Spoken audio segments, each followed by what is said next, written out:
New faces in the parliament, but plenty of old tricks, Luke. I'm interested in how you saw the fortnight. We had that very positive news poll the Prime Minister's way. I think he has performed well. I also think, though, pretty low expectations. He just basically had to get out of bed every day and not stuff up like he did in the campaign, and people would reward him. But very big numbers for Anthony Albanese. What do you make of the last fortnight? Well, look, I think those numbers are, the tour of the Pacific and around the world. Australia is now French lovers again. So it's probably, I really don't know how many people are paying attention given the fact that we don't vote for 3 years. I tell you what, Peter, one thing that I've carried with me for the last couple of days and that I just think is a bad look, and I say this to anyone within the federal parliament, please don't clap yourself. Don't clap yourself. They had a couple of questions they answered from the coalition. They thought they were pretty smart. And, the coalition's going to take a hammering in question time for probably 2 years. And then when the climate bill, don't forget, this is a bill that they didn't need. They say that. This didn't have to go to Parliament. They actually said that. It went there for one reason, and that was to apparently show the rest of the world that we're out of the Nordic order. I'm sick of hearing that. You've got corruption and waste in Queensland. You've got an absolute joke playing out of the New South Wales government where the Premier has no control, and this left of centre would be, if he could be keen, is likely to see the coalition get hammered next year. You've got Matthew Guy and you've got Daniel Andrews, B1 and B2 in Victoria. No Australian, even a biased Australian who is of the left or of the right, can look at the bodies around the parliaments around the country and say, gee, we're served well. Don't clap yourself. You're not entitled to do that. And you're not looking after the people that I talk to, that watch this show, that listen to the radio shows I host, that can't afford to have their heaters on at night, and now put, a couple of litres of fuel in their car because they can't drive very far, they can't afford a bloody lettuce in Australia. Don't clap yourself. You've got nothing to be proud of. It's all been virtue signalling. And whilst it'll get a tick from the ABC and the media left, Peter, it has been astonishingly underwhelming in my view. We are living off decades of good government.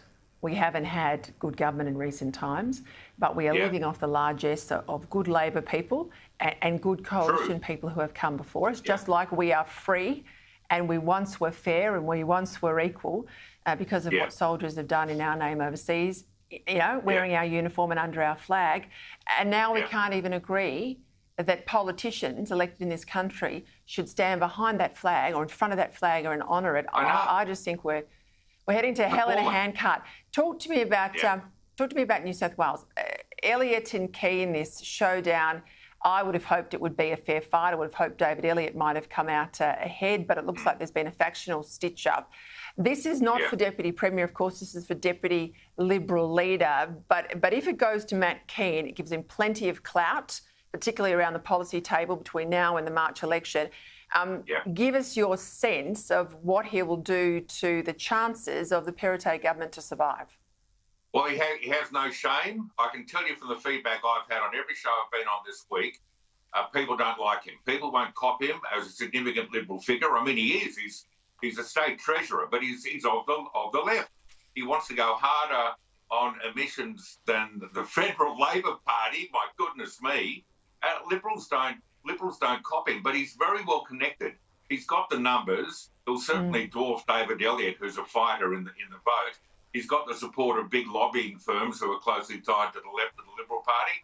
And look, I think, Peter, they were probably gone.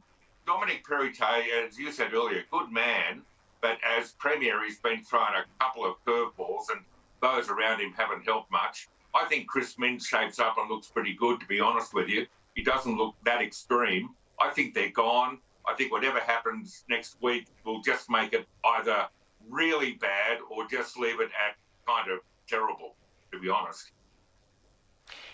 Hey, just before we go, I've been listening to you on Money News this week. You've been filling in. You've done a brilliant job. A lot of discussion on energy. I've found it fascinating. You've spoken to a lot of experts.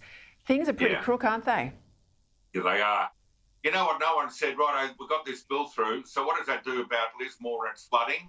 Queensland, it's flooding. The temperature, what's it going to be now? the Great Barrier Reef, will it now be saved? Oh, hang on, it's already been saved. It's saving itself. You know what? The thing is, the business lobby seem to me, Peter, to be saying, oh, we've just got to get on board.